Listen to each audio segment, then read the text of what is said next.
sprinkle of longevity thrown in for good measure. This episode is going to be dedicated to Zone 2 training, where I'm mainly going to be talking about how it relates to athletic performance and how it's a key training interval, I suppose you could call it, or a training zone for achieving peak athletic performance. There'll also be a little bit of how it promotes all round health.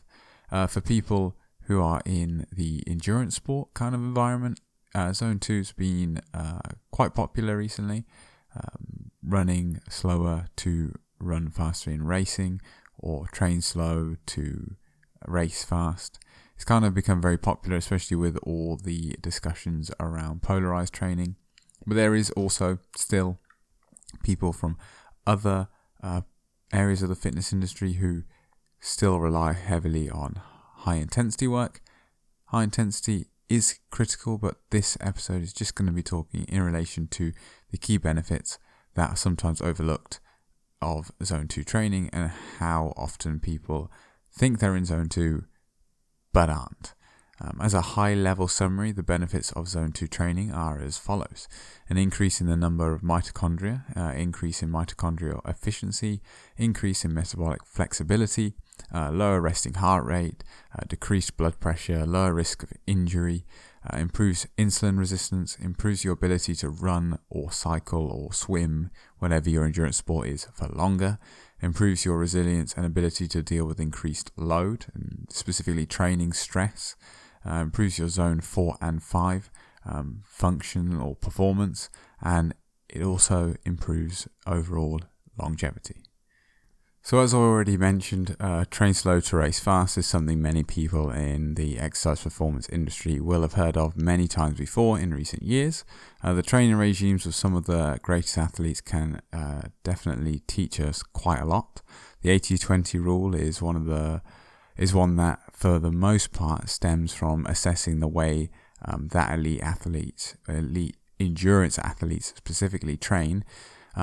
But is this the best way for time-restricted athletes to train is a key question often raised. Zone 2 training or low heart rate training is also one of the best tools we have to achieve metabolic health and longevity. Low Zone 2 heart rate cycling, swimming, rowing and running, all those kind of aerobic and endurance sports are also key to improving performance and minimizing the risk of developing stress-related injuries and overtraining.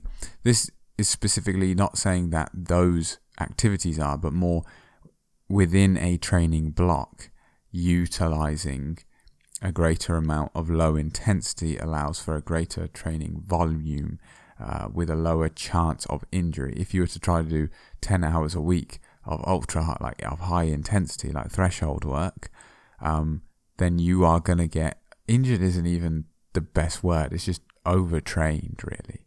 So that's kind of one of the initial key benefits there of Zone 2. So things are clear throughout this episode, and so that we are not sort of swapping between metrics such as power and pace, I'm going to stick to the 5-zone heart rate model for this episode, and it's available in all forms of sports.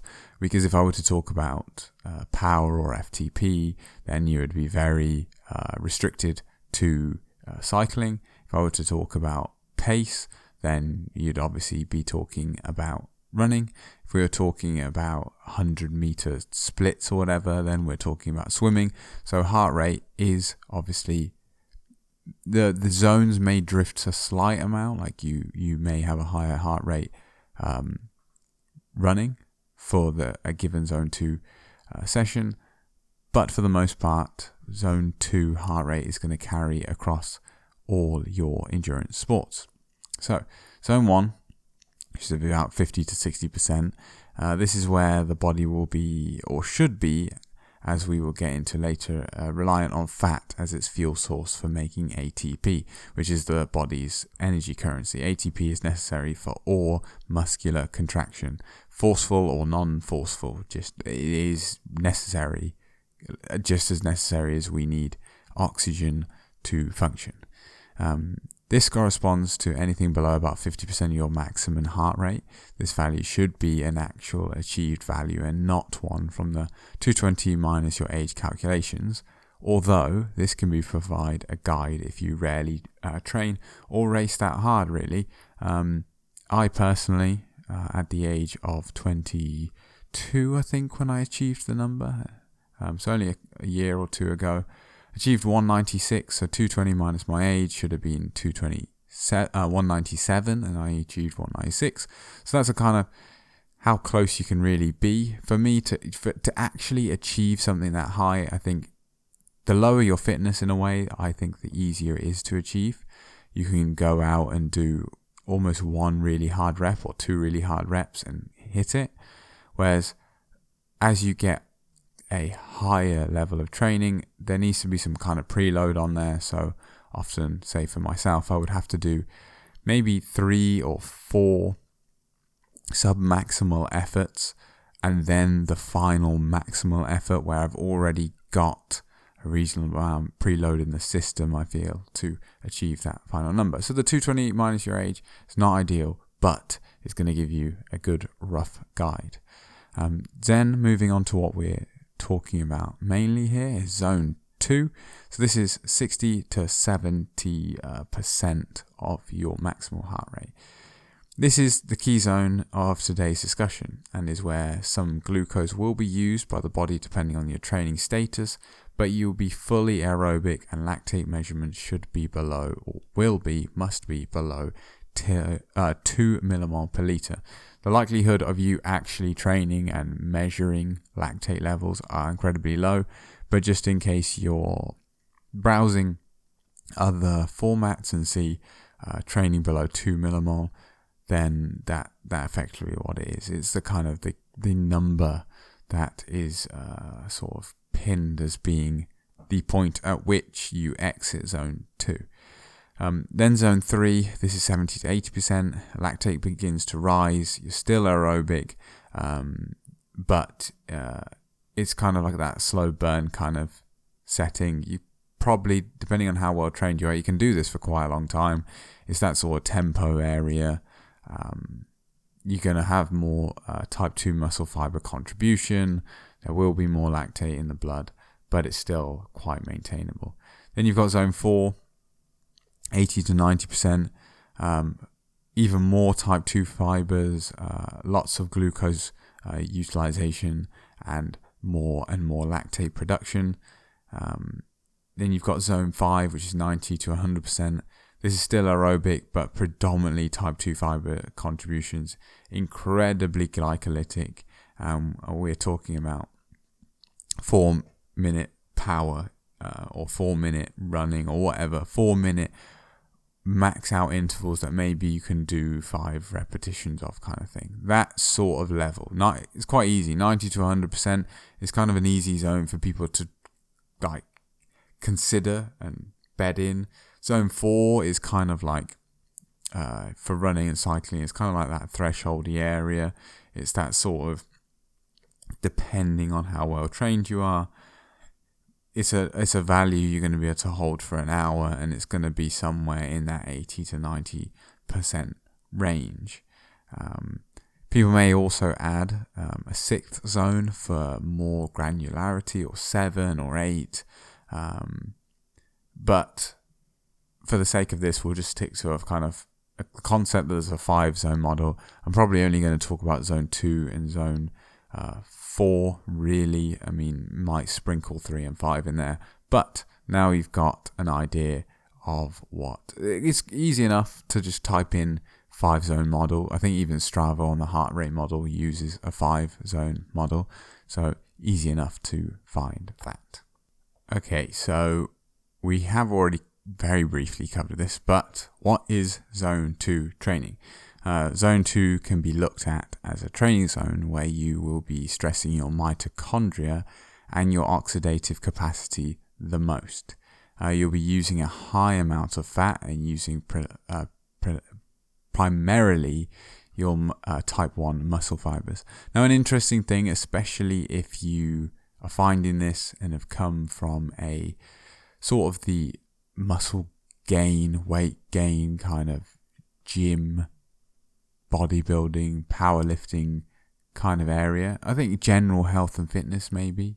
The concept of burning fat as fuel is often put forward as something that is conjured up from diet, and obviously going into a ketogenic diet is going to elicit that benefit. But a lot of emphasis is quite literally put on that, and putting butter in coffee in the morning and these sort of things. In reality, and then proceeding to do high intensity work.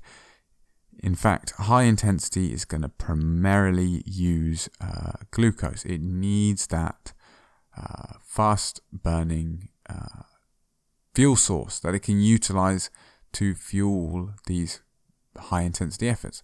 Now, low intensity, your body is going to prioritize, if you have done enough of the training, fat, simply because it's in abundance. Yes, it takes slightly longer, it's not as fast acting, but you get an incredible amount of ATP from it if you allow it for time to carry out the process. So, what are the mitochondria? They're sort of assumed, in a simple way of looking at it, as being a bit like the engine, effectively. Give them fuel and they simply chug along. It's sort of the case. However, people always refer to them as a finely tuned race engine. They require your attention to work at peak operating conditions. So the healthier your mitochondria are, the healthier you as an individual will be, and the better you'll perform in zone 2. Poorly functioning mitochondria, or mitochondrial dysfunction as will often be mentioned, is seen in people with heart disease, dementia, type 2 diabetes, metabolic syndrome, cancer, and so on. The list of ailments continues. The mitochondria in your immune system will dictate how well your immune system will often perform.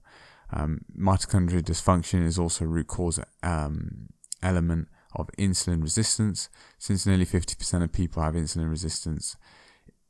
Especially in America, is a real big topic. So when it comes to mitochondria, the issue we care about are the number of mitochondria we have, the metabolic flexibility of your mitochondria. In many diseases, the mitochondria can only process glucose and not fat. This flexibility leads to significant downstream effects on the body. And then mitochondrial efficiency, which is how well do your mitochondria process the various substrates, glucose, fat, and lactate. So this is simply kind of why zone 2, then, as we'll go on to later, feeds into the high intensity work. It's hard to understand how training in what is arguably quite an easy realm is going to improve your high intensity work, because you think, well, it's not the same, but it's simply, people always say this, but it is quite literally laying down a foundation, because you need the mitochondria to be able to utilize other substrates, for example, lactate and glucose. You also want to preserve that glucose as best you can, so by utilizing fat, that does that.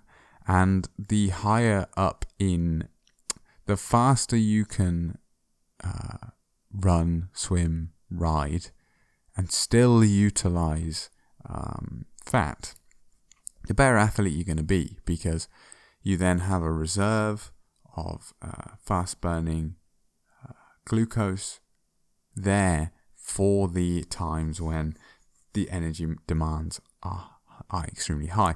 And in reality, for things like marathon running, where it is really just kind of like a time trial, even then you don't really want it to be glycolytic. Maybe for your kick, and maybe a little bit of glycogen contribution, but you can't just rely on glucose for 2 hours no matter how much food you're eating.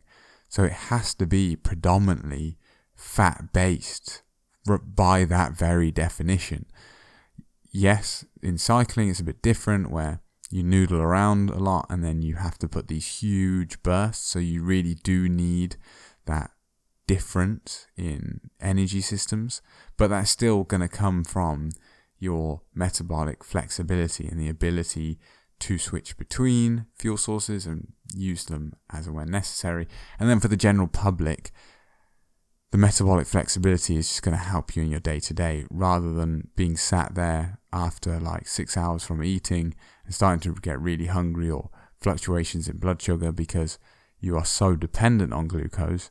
Your mitochondria are able to just carry on functioning and provide what the body needs. You may still feel a bit hungry, but your level of function is not going to be diminished. Okay, so now those bits are out of the way, I can really start getting into zone 2, which kind of already have a little bit, but hopefully you're still with it. Zone 2 training is also referred to as base or aerobic training for different references. All elite athletes spend months in base training. At least 75 to 80% of their active training is also in zone 1 or 2.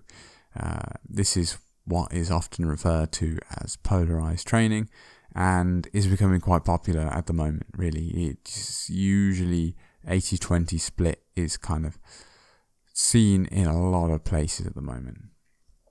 So during zone 2 training, you will increase your number of mitochondria, your mitochondrial efficiency, and increase your metabolic flexibility. Metabolic flexibility refers to the ability for your mitochondria to utilize fat and glucose as an energy source, aka switching between different substrates. At low heart rates, your main source of fuel should be fat, not glucose. Poorly functioning mitochondria, which are likely to be found in as much as 75% of people, will result in metabolic inflexibility, or the inability to utilize fat versus glucose. And this metabolic inflexibility is effectively insulin resistance to some extent. It is the body's lack of ability to go from glucose utilization back to fat utilization.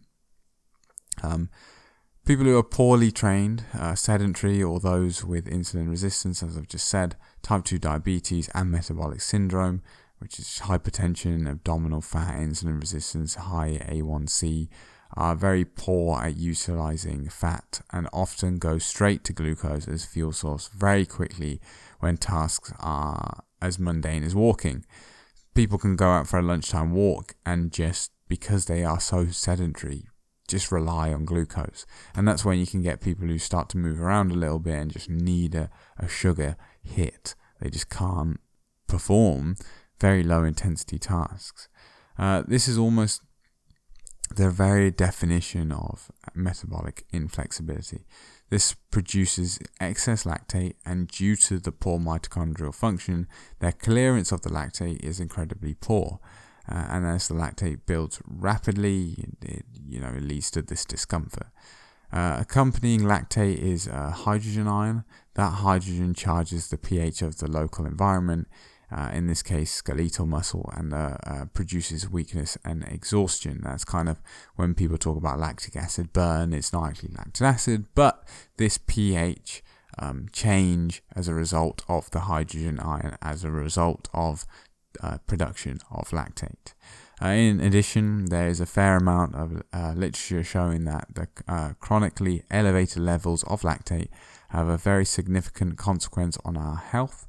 This is a point where most people who have carried out any form of endurance sport will have their ears perking up. Zone 2 heart rate training enables you to use fat as an energy source for much longer and more efficiently in comparison to a poorly zone 2 trained individual. Thus, you preserve your glycogen stores for much longer. Glycogen gets broken down into glucose, which serves as your fuel source for higher intensity efforts. One end product of using glucose is lactate. It's effectively a prerequisite for utilizing glucose. Now, lactate isn't the devil to exercise as people often think or claim. In trained individuals, specifically well-trained individuals, they can shuttle the lactate back into the cell and use it as an additional fuel source. That requires an active transporter, which is the MCT1. The more zone 2 exercise you perform, the more of the transport protein you will make, and that improves your ability to clear the lactate. The mitochondria are what is taking the lactate in and use it as a fuel. So simply, when you're exercising and this lactate is being produced, if you're highly trained, that lactate won't show up in the blood. It will instead just be utilized again by the muscle as additional fuel, and that is why then an individual can have a higher output and still be sub 2 millimole, because the 2 millimole, the measurement in the blood, is effectively when you have reached the capacity for the muscle's ability to utilize the lactate in the muscle, and it's now being shuttled into the blood to be used just by anything in the body. It could be somewhere in your arms, it could be your heart, it could be another organ. That's why you then can start having burning sensation in other muscle groups, because they are now being asked to process lactate that is excess in the blood. And that's just as simple as that. Zone 2 heart rate training optimizes your muscles' mitochondrial function. When functioning well, our mitochondria use fat, glucose, and lactate, all three as fuels. In Zone 2, you're using fat oxidation as your primary source of fuel for energy production. And in our muscles, we have type 1 slow twitch muscle fibers and type 2 fast twitch muscle fibers, as they are often differentiated. Type 1 fibers have plentiful mitochondria and prefer fat as their source of energy. Type 2 fibers are glycolytic, meaning that they burn glucose. Burning glucose produces lactate, which again can be used as fuel if you are well trained. Well, the better trained you are, the more lactate you're going to be able to reprocess.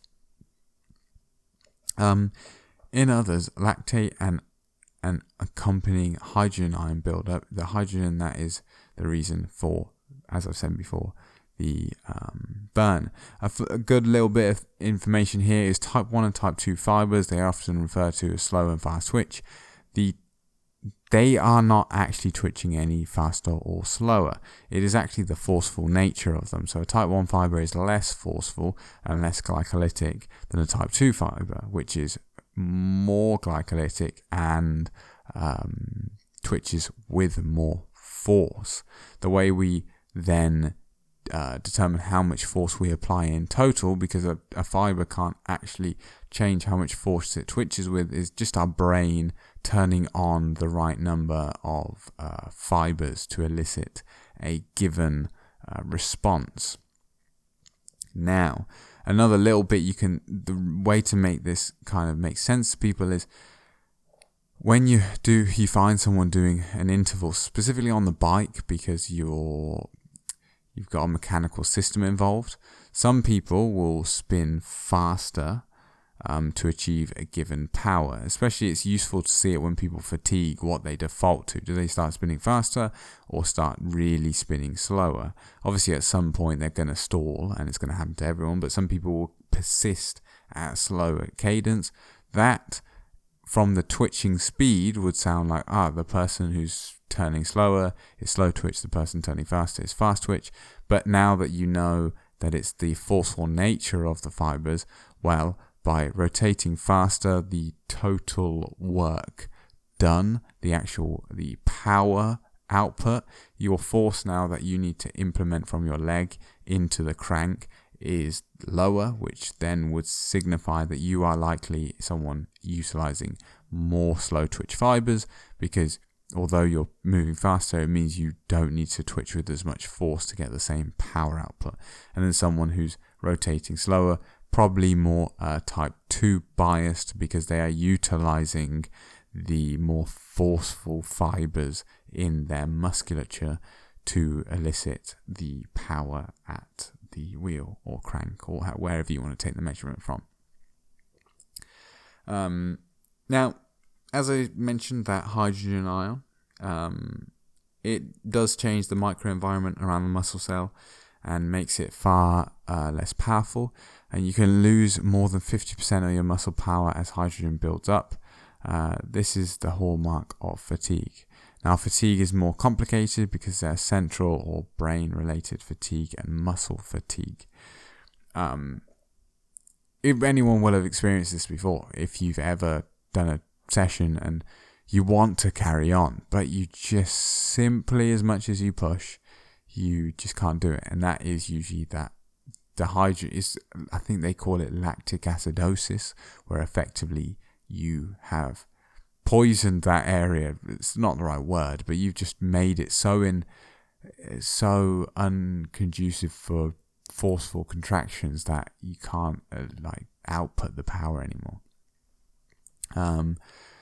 In zone 2 training, we want to be firing all our type 1 fibers. I say all. We want to be primarily, if not completely, reliant on our type 1 fibers and not to use much of our type 2 fibers.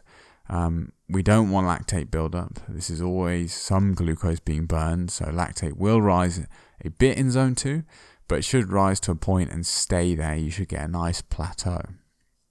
This equates to you feeling like you can maintain your effort for an extremely long time.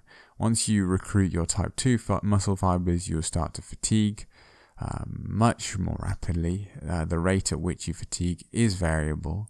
The rate will depend on how well trained you are and how well your mitochondria clear the lactate. The reason why you can maintain low heart rate efforts for a long time is that we have an almost infinite source of energy available to us in the terms of fat stores. The same is not true about glycogen stores. The easy way to look at it is if you exercise obviously intensity is going to be different, but you're going to see this in simply by how long the scale is. If you exercise at moderately high intensity, you're going to have about an hour, 60 to 90 minutes of glycogen stores. I think the liver can store something like 40 to 60 grams. And then I think a moderately well muscular male can store something between 6 and 1,000 grams of glycogen in the muscle. So maximum a kilogram. Now, say you're 100 kilos, or I'm just going to use 100 for the ease of the maths. Actually, we can do 80. Say you're 80 kilos. If you're 25% body fat, well, quite easily that is 20 kilograms, 20 times the amount of glycogen that you can store will be fat. So you can see there from that, obviously cyclists, runners, endurance athletes in general don't like being too heavy, but look, you're probably still 15%, and at that point you're still talking 12 kilograms, so 12x what you can store. And likelihood is, if you are a smaller individual with less muscle mass, that 1 kilo of glycogen is probably actually going to be 800 grams, 700 grams. So we're getting back into those 15, 20x kind of figures. So that's why fat is so crucial to be a primary fuel source, and why zone 2 training is so critical. So hopefully by this point it's kind of clear why zone 2 training is so important and how it actually makes you a faster athlete. I think some of the bit that's kind of lost in all of this, often when it is put forward, is that people take it to mean I should only run slowly sometimes. I think the key is to emphasize that polarized nature, but the fact that that is for elite athletes. Now, say an elite runner is running 15 to 20 hours a week and you're running 5, then an 80-20 is probably not the best bet for you. Maybe look at it as more of okay, how many days a week are they running hard? Okay, well, say they're doing 2 hard sessions a week and they're running 6 times a week. Well, say you're still running 5 times a week, but just amounting only to 5 hours. Then you can still do, on a week you're feeling better, 2 hard sessions, and a week you're not feeling so great, just do 1 hard session and look at it in that sense. The high intensity stuff is still critical for achieving both longevity and for achieving good race performances. But it is key that zone 2 is not overlooked. So, how do you know when you are in zone 2? This is something that I think, if you look around enough, you do figure it out. There are various different metrics, and it doesn't have to be overly complicated. So, until recent years, athletes needed to go to performance laboratories for indirect calorimetry, or stick themselves to measure lactate acids, or sort of prick themselves to measure lactic acid to try and determine, or lactate, to determine where they transitioned from aerobic, which is predominantly the fat oxidation region, to zone 3 and above. The transition point goes by many names. We'll call it the first lactate threshold, or LT1 for this case of this. Anything below LT1 is considered aerobic. You're mainly using fat oxidation for energy production in that zone. So for performance athletes and high-level endurance athletes, it's well worth your effort to go to a performance lab for a professional determination of your LT1 and LT2. These will precisely determine when you transition in and out of zone 2.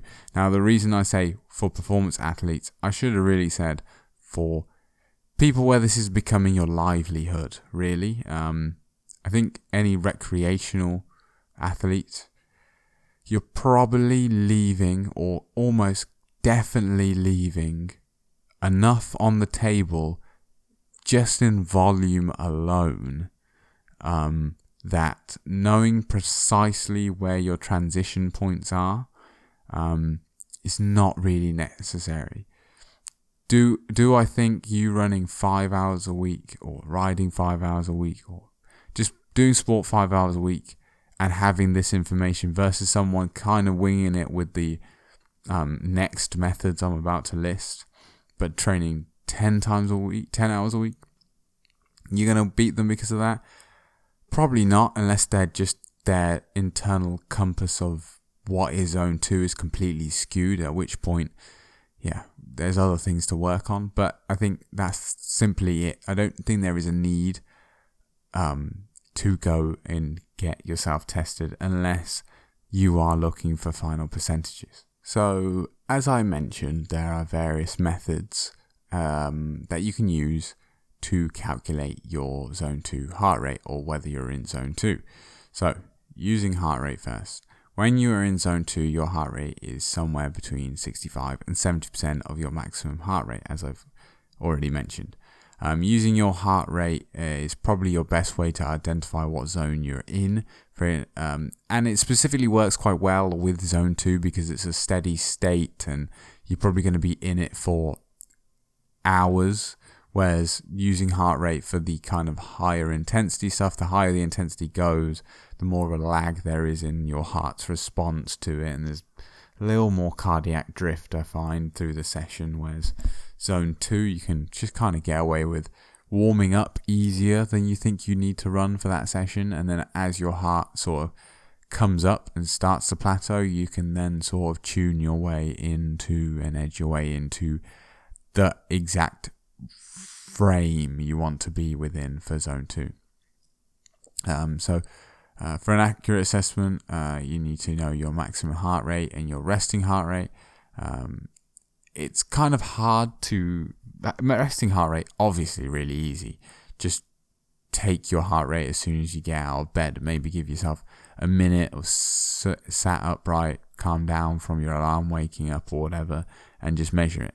And then, as I've mentioned earlier, getting your maximum heart rate can be pretty difficult. You can use 220 minus your age, but it depends again how accurate you want to be. You can always just use that and just go off own initiative. If you know you're someone, if you compare yourself to people of your own age who of similar fitness, who just constantly is always at a high heart rate, then maybe you can use the 220 minus your age. If you're someone who you know you just always seem to have a lower one, then just take some beats off.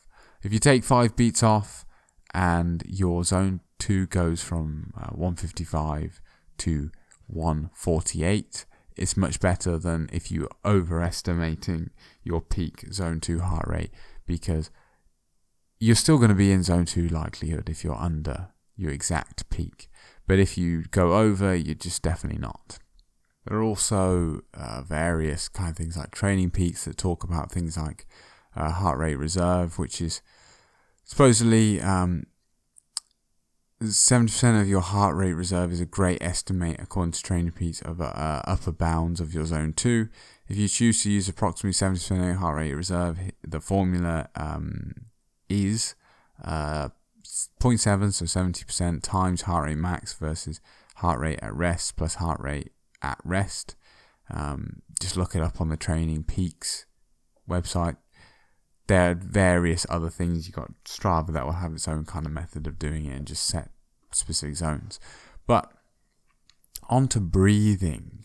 This, I think, really is one of the best ways of keeping yourself incredibly honest with zone 2.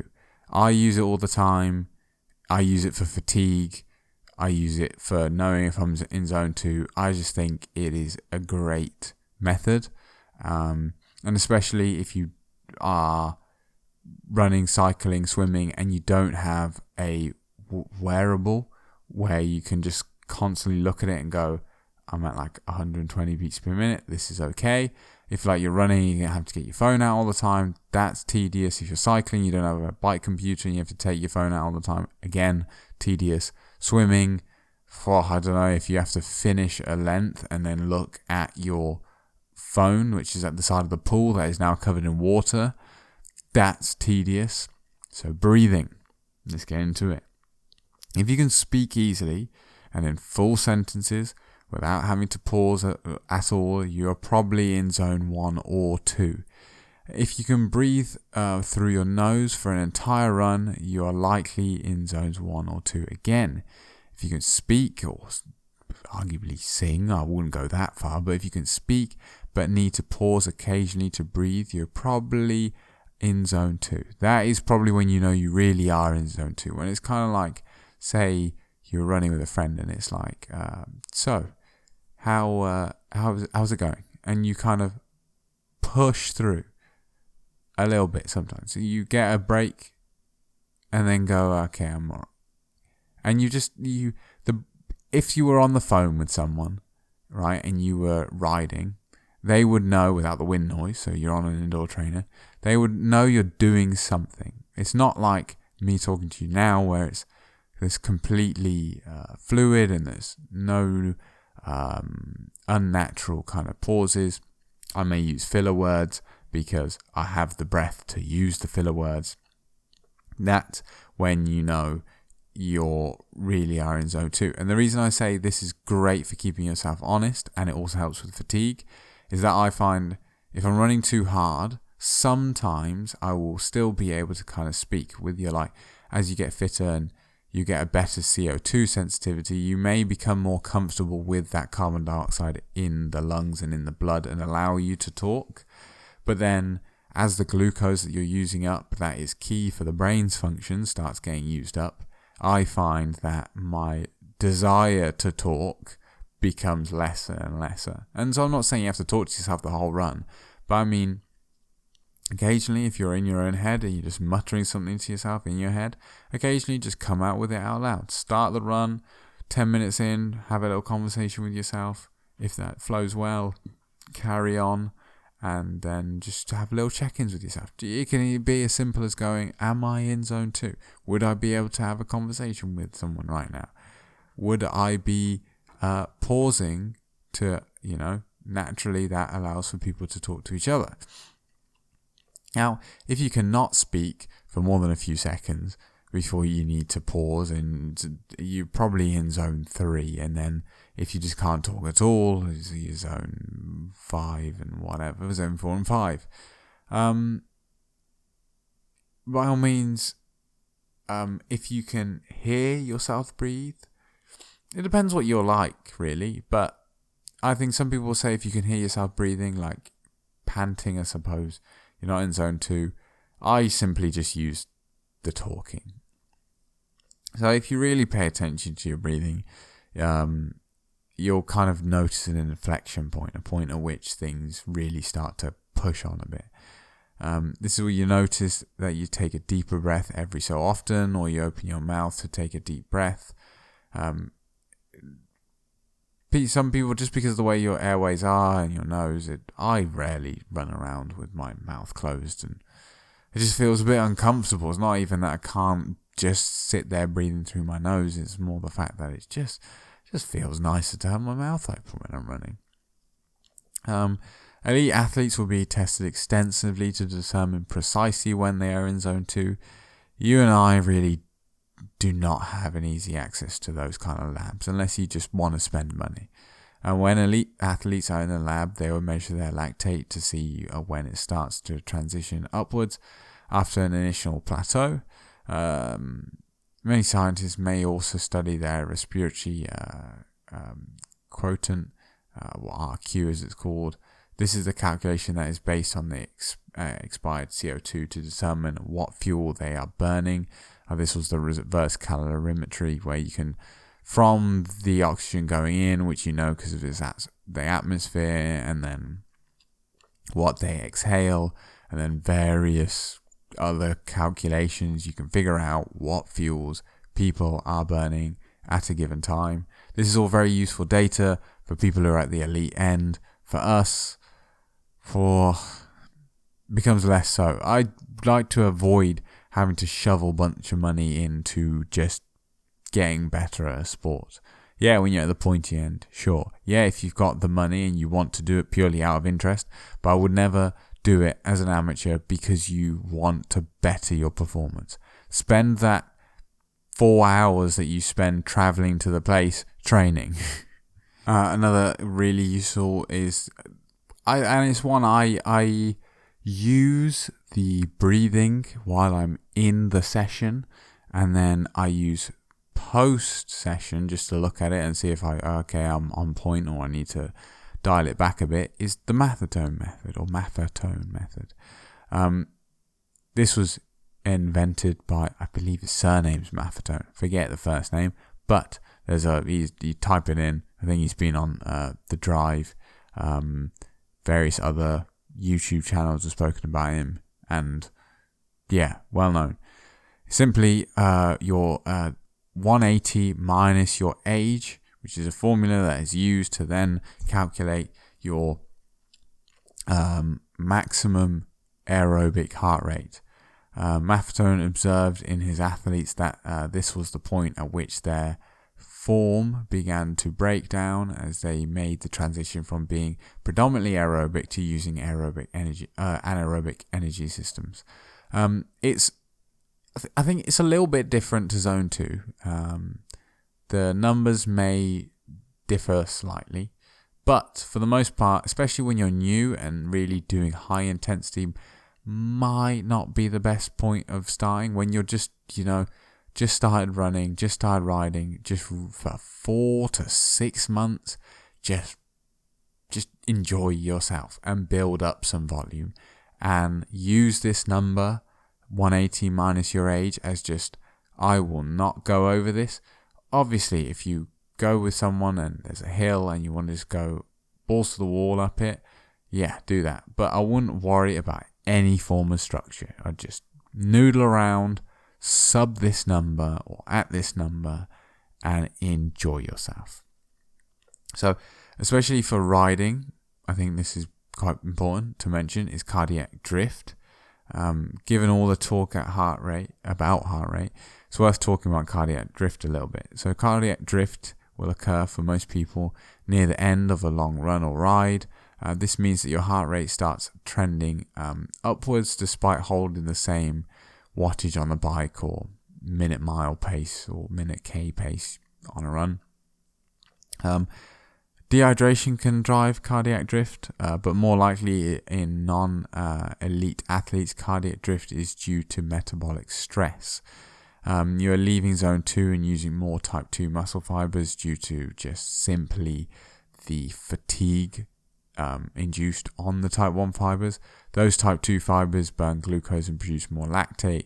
The lactate causes your muscles to be less effective, and consequently you need to work harder to maintain the same effort, aka the heart needs to work harder to maintain the same effort. What do you do if you see your heart rate drifting? As you drift, adjust your effort to maintain the same heart rate is kind of the best thing. Obviously, during an event, this is not the case, but during training, don't keep the same effort. As your training improves, your metabolic flexibility, mitochondrial efficiency, as well as your muscles' ability to clear lactate will improve. As you train and fitness level improve, you will notice that the time when you start to drift will also improve. One thing I like is just don't pay attention to this in a race. It's a cool metric to look at, but in a race, it's just toys away, race hard. Now, there's also DFA-Alpha, DFA-Alpha 1, HRV logger app thingamabob. Now, I'm going to just read from a bit of text because I had no idea about this, heard it in comments and needed to look into it, and this is what it is. So the science behind using DFA-Alpha 1 is quite complex, apparently, and way over my head, really. This technology is available to everyone with a heart rate strap, preferably apparently polar, and a smartphone. Your HRV, or your heart rate variability, is considered to be a barometer of your parasympathetic nervous system activity. So your fight or flight. I forget. You got sympathetic and parasympathetic, which are fight or flight and rest and digest. Your HRV, or heart rate variability, changes during exercise. By detecting these changes, you can calculate the DFA-Alpha 1. A DFA-Alpha 1 value of 0.75 or above correlates with zone 1 or zone 2 heart rate. 0.75 might be your first lactic acid threshold, or LT1, and recent literature shows that there's a good correlation between Alpha 1 of 0.75 and your upper zone 2. However, recent literature shows that there are many outliers. Some people were 20 beats per minute higher than their actual zone 2 heart rate. That could be a difference between zone 2 and zone 4 or even 5, depending on an individual. If you want to use DFA apps, you need to correlate it with your heart rate, breathing, and preferably lactate testing to be sure that your DFA-Alpha 1 level of 0.75 is an accurate predictor of your upper zone 2 levels. And from that, I simply take away that it sounds like you have an app that needs to be verified against other stuff, so why not just use the other stuff? I suppose this is dynamic and it can confirm, and I suppose it would allow you to compensate for other stresses where I suppose zone 2 heart rate may no longer be zone 2, but I think the heart is a good enough metric. I know people complain about it not being consistent, but to some extent, isn't that lack of consistency inherent in your status to train? Like, you don't always come to a training session fit as a fiddle and like raring to go, and your heart rate reflects that. So in a way, if your heart is going a lot harder or isn't going as hard for a given output that you feel is zone 2 or more, then it's kind of a good indication that something's not right. So how long should you spend in zone 2? The optimal will be 4 days per week of about 60 to 90 minutes. This may vary a little between sports, but I would say cycling on the higher end and running on the lower end, really. 5 days would be even better. 3 is probably, it depends on your training status, but again, it's 4 probably being your best bang for your buck, and then if you're really keen, push it to 5. So to finish, a message to all the Zwifters, trainer roaders, and all the other overtrainers. Many elite training programs use a polarized mix of 80-20, 80% of your training zone in zone 2 and 20 at higher efforts like threshold or VO2 max. Now, surely these trainers and sports physiologists know a little more about training than the rest of us? Probably true. Now, as I mentioned before, I think normally when these platforms, people talk somewhat bad on them, is because they're not following an 80-20. And I think places like Trainer Road now offer 80-20s, as far as I'm aware. I think more this is what I'm trying to get at, is the use of high intensity and too much of it, because it is eye-catching and fun for the short period, and that's what gets bums on saddles and subscriptions paid. And it also sounds groundbreaking, whereas if you sign up to a plan and it just says ride at zone 2 for 2 hours, you're like, is that really the best thing for me? But just as a note, training too hard and too often might actually take years off your life. A test has revealed that arrhythmias and abnormal heart rhythm, this was one of those arrhythmias that result in higher risk of death. These are the kind of things that can be increased with too much high intensity. Now, this is not to fear, it's more just to put emphasis on the fact of the need for balance. Your heart is a muscle. It can wear out. Let's assume that you have about 3 to 4 billion beats in your heart before it tires out.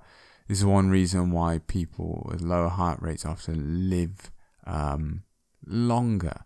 Now, you may think then, I shouldn't exercise at all. Well, if you are doing an adequate balance of training, then you will, in a given year, utilize fewer beats than someone who is sedentary. But that could be reversed if you are just going at it too much. You've got chronic levels of fatigue, so you're no longer actually having a lower resting heart rate. You may have a slightly elevated one to that of someone doing a lot of zone 2. There's also a reverse J curve of all-cause mortality benefits from exercise. Current studies suggest that 2.5 to 5 hours a week of moderate to vigorous physical activity will confer maximal all-cause mortality benefits, but studies dating back decades have shown that more than 10 hours a week may reduce those health benefits. This is known as the reverse J curve, simply because you get all these benefits and then they start to drop off. There are large improvements in the risk of all-cause mortality for people who manage to walk 6,000 steps per day. Your all-cause mortality risk continues to decrease to a certain point, say around 15 to 20 miles per week for runners. This assumes that you're not running at your lactate threshold the entire time, because at that point, that is a bit ridiculous. After 10 to 15 miles per week, you begin to lose some of those benefits. For those who train 50 miles a week or more, you may give back as much as 38% of the risk of dying from all-cause mortality. Now, this is not to push people away from exercise. This is more just an emphasis on the fact that exercise has got the potential to do damage if not used correctly. Zone 2 heart rate training offers profound benefits to everyone, regardless of whether or not you plan to PI your next race or live longer to play with your grandchildren or whatever it is that you're doing training for. Overtraining should be avoided. It can have awful short-term and long-term consequences, regardless of what you're trying to do. If you're trying to race, well, if you sort of put yourself out of being able to do high intensity for 2 months, then that's going to really sidetrack you. And I don't know, if you pick up a heart arrhythmia, that's going to prevent you from picking up grandchildren when you're older, I suppose. So yeah, just try not to overtrain. It's very easy to get lost in all the weeds and with all the self-help stuff and all the training apps kind of pushing all this, like the high intensity stuff all the time, and intervals coming out of your eyeballs. But just sort of take it easy. Assign a day or 2 a week where you're going to do high intensity, and the other days just enjoy yourself. I know high intensity might be fun, and it is fun, but just enjoy yourself on those other days. Thank you for listening to today's episode. If you want more content like this, there are plenty of previous episodes to check out. But before you do, why not follow the podcast and leave a rating wherever you get the podcast from, or even better, share it with a friend. For any comments, feedback, or if you would like to suggest a topic for future episodes, I can be contacted at the VO2lounge@gmail.com. And with that, I will see you in the next one. I can be contacted at the VO2lounge@gmail.com. And with that, I will see you in the next one.